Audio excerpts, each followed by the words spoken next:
மேகதாது அணை கட்ட ஒன்றிய அரசு அனுமதி அளிக்கக்கூடாது என்பதை வலியுறுத்தி சென்னையில் ஜூன் மாதம் 2ஆம் தேதி அறப்போராட்டத்தில் ஈடுபடப் போவதாக மதிமுக பொதுச் செயலாளர் வைகோ தெரிவித்துள்ளார்.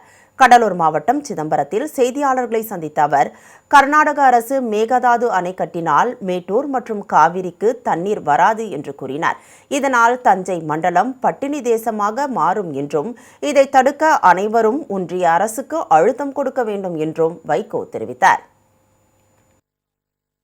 இந்த பிரச்சனைக்காக மக்கள் கிளர்ச்சியை நாம் ஆயத்தப்படுத்த வேண்டும் என்ற நோக்கத்தில் தான் வருகிற இந்த ஜூன் 2ஆம் தேதி அன்று தலைநகர் சென்னையில் மேகதாட்டு அணையை கட்ட மத்திய அரசு அனுமதிக்க கூடாது என்ற வலியுறுத்தியும், கர்நாடக அரசு அந்த முயற்சியில் ஈடுபடக்கூடாது என்று கண்டித்தும் ஒரு அறப்போர் ஆர்ப்பாட்டத்தை அறிவித்திருக்கிறேன். பல அமைப்புகளும் இந்த ஆர்ப்பாட்டத்திலே கலந்து கொள்ள இருக்கின்றன.